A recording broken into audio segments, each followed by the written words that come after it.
Na casa de Levi, Jesus explicou um aspecto importante da sua missão aqui na terra.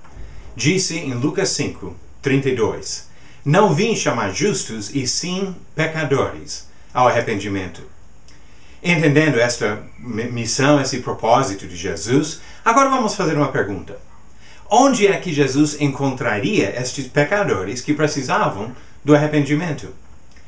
Se ele viesse ao mundo hoje, onde é que Jesus poderia procurar pecadores? Pessoas que precisam se arrepender. Ele poderia ir para uma boca de fumo ou uma casa noturna? Talvez aos palácios do governo ou gabinetes de legisladores? Ele encontraria pecadores nesses lugares precisando do arrependimento? Muitas pessoas se surpreendem ao perceber onde Jesus encontrou pecadores. Sem dúvida, o Senhor reprova muitas das práticas dos lugares onde o pecado é abertamente aceito e incentivado. Não devemos nos enganar nas tentativas de justificar a imoralidade, ou vícios, ou a desonestidade, simplesmente apontando para outros e dizendo, mas eles também fazem coisas erradas. Mas também não devemos imaginar uma parede de separação entre os pecadores e os religiosos. Jesus encontraria alguns dos mais patéticos dos pecadores em posições de influência nas igrejas. Como é que sabemos disso? Porque foi isso que aconteceu quando Jesus veio ao mundo 2000 anos atrás. E ele ilustrou este fato usando alguém para representar duas categorias de pessoas. Ele usou um fariseu. Os fariseus eram entre os mais zelosos dos religiosos. E também citou um publicano. Publicanos eram conhecidos como homens corruptos e desonestos. Olha o que ele disse em Lucas 18, a partir do versículo 10. 2 homens subiram ao templo com o propósito de orar. Um, fariseu, e o outro, publicano. O fariseu, posto em pé, orava de si para si mesmo desta forma: Ó Deus, graças te dou, porque não sou como os demais homens, roubadores, injustos e adúlteros, nem ainda como este publicano. Jejuo 2 vezes por semana, dou o dízimo de tudo quanto ganho. O publicano, estando em pé, longe, não ousava nem ainda levantar os olhos ao céu, mas batia no peito, dizendo, ó Deus, sei propício a mim, pecador. Há esperança para nós diante de Deus. É comum pensar que os mais bem-sucedidos neste mundo teriam mais facilidade diante de Deus. É comum olhar para os ricos e imaginar que eles, por ter vantagem em praticamente tudo que acontece no dia a dia, também teriam acesso mais fácil ao próprio Senhor. Os apóstolos pensavam assim. Em Mateus 19, versículo 24 em diante, Jesus disse, ainda vos digo que é mais fácil passar um camelo pelo fundo de uma agulha do que entrar um rico no reino de Deus. Ora, olha a reação dos apóstolos. Ouvindo isto, os discípulos ficaram grandemente maravilhados e disseram, sendo assim, quem pode ser salvo?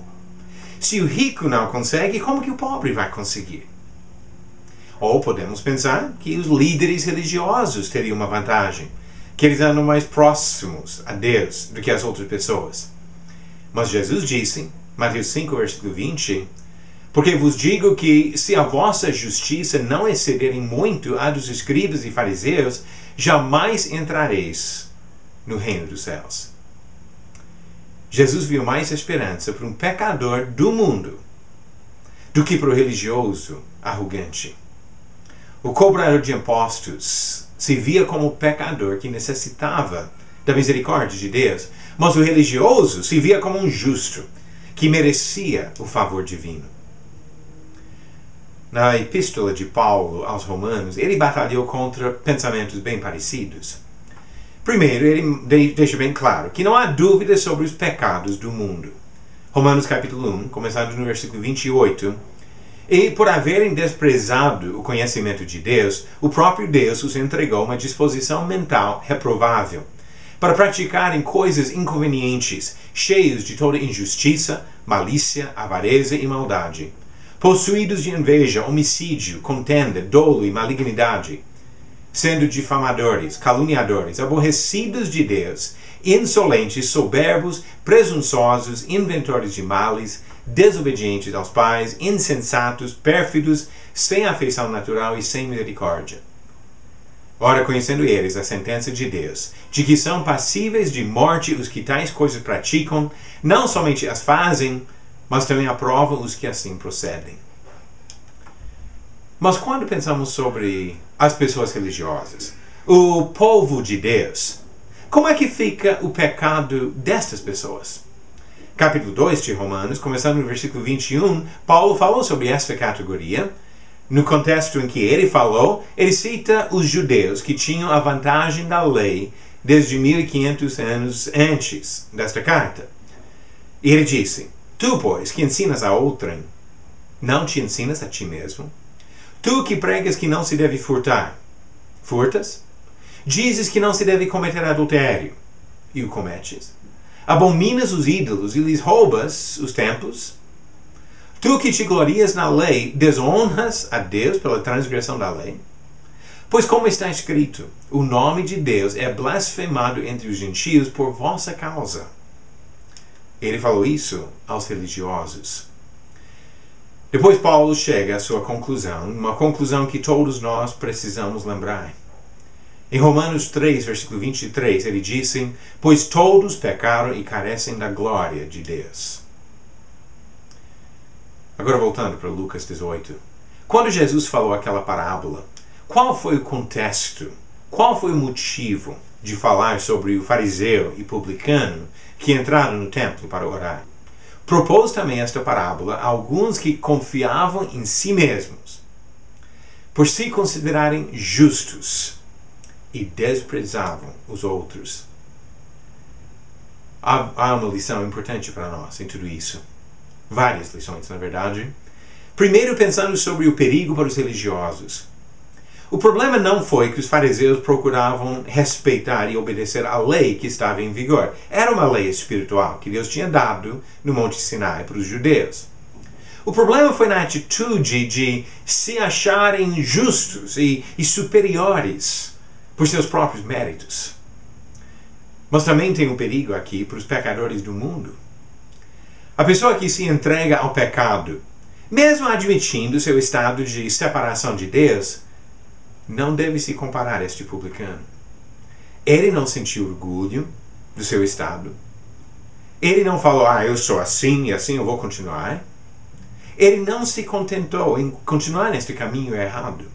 Ele entrou no templo de Deus e com humildade implorou ao Senhor, confessando seus pecados, pedindo a misericórdia de Deus. A pergunta que deve ser mais importante para qualquer um de nós é como Jesus avaliou esses dois homens. Sabendo ou não, reconhecendo ou não o seu estado espiritual, os dois precisavam da graça de Deus. Mas a pergunta: qual dos dois foi justificado? Lucas 18, versículo 14, Jesus disse: Digo-vos que este, falando sobre o publicano, desceu justificado para sua casa, e não aquele, o fariseu. Porque todo que se exalta será humilhado, mas o que se humilha será exaltado. Aproveitamos a lição? A pior coisa possível para fazer com esta parábola seria pegar esta parábola e usar para criticar e condenar os outros. Está vendo? São fariseus. Ele não está falando aqui para a gente usar isso para atacar os outros. Obviamente, tem situações em que temos que repreender os outros para o bem deles. Ou, às vezes, até para avisar os incautos do perigo de serem induzidos ao pecado. Mas não há proveito na vida voltada à condenação dos outros. A pessoa que vive só para criticar, só para condenar, só para atacar. Jesus falou esta parábola para o benefício dos próprios ouvintes. Ele viu o orgulho de alguns, até de pessoas religiosas, e avisou sobre a raiz do problema que impedia a comunhão destas pessoas com Deus. Onde encontrar um pecador? Devemos olhar para esta parábola como se fosse um espelho para revelar o nosso próprio caráter. Se achamos que Deus nos aceita por nossa própria bondade, ou porque nosso procedimento é melhor do que a conduta de outras pessoas, esta parábola fala para nós. Mas como é que vamos receber este ensino? Vamos ser justificados na humildade de admitir a nossa própria falha e fraqueza? Ou vamos ser rejeitados por causa do nosso orgulho de nos achar superiores aos outros? Como é que nós vamos receber este ensinamento?